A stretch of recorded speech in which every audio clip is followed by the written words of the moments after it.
व्यक्ति को बात कब तक समझ में नहीं आती जानते हो आप लोग? या तो समझाने वाले के मन में समझने वाले के प्रति ज्यादा भावना हो, या फिर जब तक कोई बूढ़ा बाबा ना समझाए तब तक लोगों को किसी की बात समझ में आती नहीं है। ऐसा ही युधिष्ठिर जी के लिए था, ना तो कृष्ण के प्रति इतना भाव और ना कृष्ण कोई ज्यादा बूढ़े बाबा। प्रभु बोले अच्छा एक काम करो, चलो मेरे साथ। प्रभु पांडवों को लेकर के गए हैं बाबा भीष्म पितामह के पास, जिनके हर एक रोम रोम में बाण लगा है, जो बाणों की सैया पर लेटे हुए हैं। ऐसे बाबा भीष्म पितामह के पास प्रभु गए हैं। प्रभु ने प्रणाम किया, पांडवों ने प्रणाम किया। प्रभु कहते हैं बाबा ये तुम्हारे जो पौत्र है ना, ये भारत के राजा बने हैं, इनको कुछ उपदेश दो, ज्ञान दो। बाबा कहते जब परम पिता परमात्मा बैठा हो तो मैं एक छोटी सी आत्मा उनके सामने क्या कह सकता हूं? प्रभु बोले नहीं नहीं बाबा थोड़ा कुछ तो इनको बताओ। बाबा ने कहा दान धर्मान राज धर्मान मोक्ष धर्मान विभागसा स्त्री धर्मान भगवत धर्मान समा सव्या सयोगतः। दान करते रहो, अतिथि का सत्कार करो, आंखों के सामने कभी पाप होते हुए मत देखो, यही सबसे बड़े कर्म है। अच्छा प्रभु अब आप भी कुछ कहो। अच्छा पांडवों से प्रभु ने जैसे बोलने को हुए, कुछ कहने को प्रभु थे, इतने में बाबा ने फिर से कह दिया, बोले सुनो कभी भी बुरे कर्मों में अपना मन मत लगाना।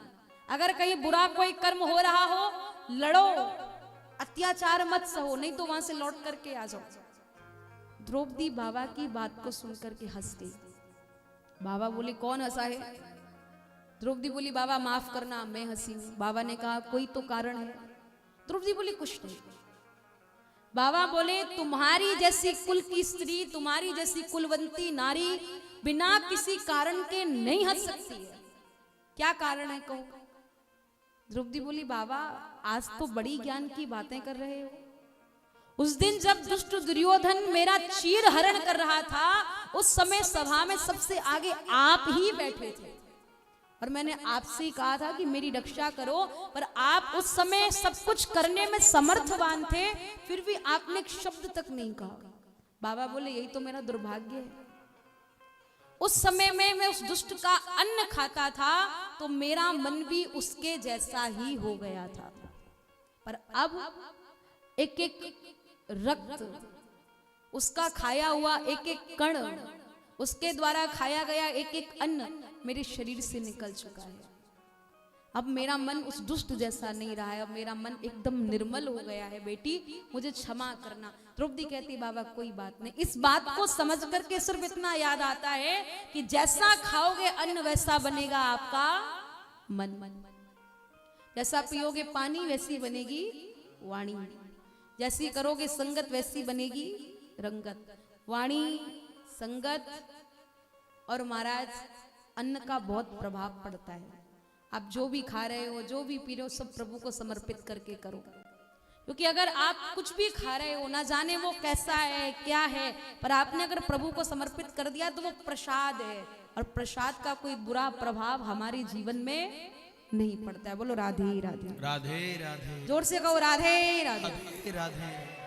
महाराज जब जीवन खत्म हुआ तो जीने का ढंग आया, जब समा बुझ गई तो महफिल में रंग आया। प्रभु एक तरफ खड़े हैं। बाबा ने कहा भगवान अब मुझे आपसे कुछ बातें करनी है। बोले क्या बात है? बोले सिर्फ मैं इतना कहना चाहता हूँ, मेरे मन के कुछ भाव आपके चरणों में व्यक्त करना चाहता हूँ। बाबा ने प्रभु के सामने एक स्तुति गाई है, जिसे पुष्पिसा छंद के रूप में बाबा ने अर्पण किया। आइए सभी अपने अपने दोनों हाथ जोड़ें और बाबा के भाव से सभी प्रभु से प्रार्थना करें।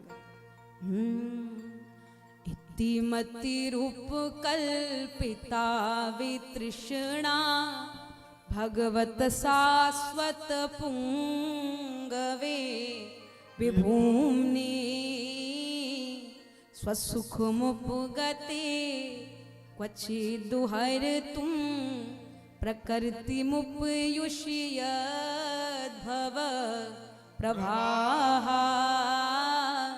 श्री कृष्ण गोविंद हरे मुरारी हे नाथ नारायण वासुदेव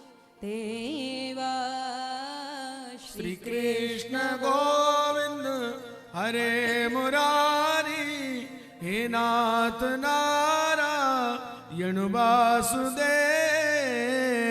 बाबा ने जब इति मति रूप कल्पिता वितृष्णा भगवत शाश्वत पुंगवे विभुमनि स्वसुख मुपगते क्वचित दुहरतुम प्रकृति मुपयुष्य यद भव प्रवाह।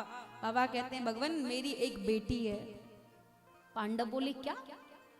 अरे बाबा विवाह तो हुआ ही नहीं, बेटी कहां से आ गई? बाबा बोले हाँ, विवाह के बाद वाली बेटी नहीं है, जन्म के साथ आने वाली बेटी है। अच्छा आपको मालूम है जन्म के साथ कौन सी बेटी आती है?